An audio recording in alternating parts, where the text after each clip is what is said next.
আসসালামু আলাইকুম রহমতুল্লাহি ওয়া বারাকাতুহু।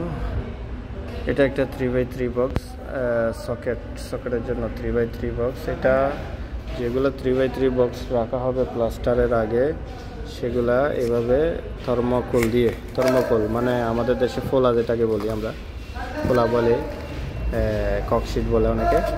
এই ককশিট থর্মোকোল দিয়ে এটা ককশিট থর্মোকোল দিয়ে আপনার এটা ঢেকে রাখতে হবে, নয়তো প্লাস্টারে এটা নষ্ট হয়ে যাবে। বক্সটার ভিতর প্লাস্টার পড়বে, পরে যে স্ক্রুর যে জায়গাগুলো আছে না, এই স্ক্রুর জায়গাগুলো কিন্তু পরে আপনি স্ক্রু লাগাতে পারবেন না এখানে যদি সিমেন্ট ঢুকে। তো এগুলো মাস্কিং টেপ দিয়ে প্রথমে বন্ধ করতে হবে, মাস্কিং টেপ দিয়ে প্রোডাকশন করতে হবে। দেখেন কত সুন্দর এটা দেখা যাচ্ছে। এরপরে আপনার এরকম থর্মোকোল দিয়ে বন্ধ করতে হবে।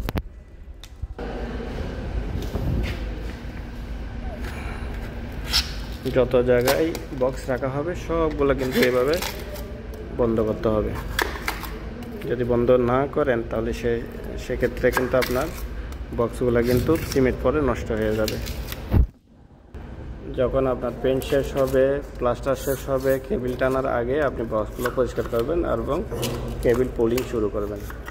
আর ভিতরে যে পাইপগুলো আছে দেখেন, এগুলো মাস্কিং টেপ দিয়ে আগে বন্ধ করা হয়েছে।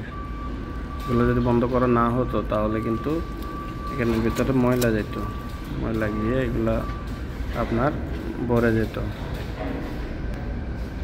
ময়লা গিয়ে এগুলা ব্লক হয়ে যাওয়ার সম্ভাবনা কি 100% এগুলা ব্লক হয়ে যেত।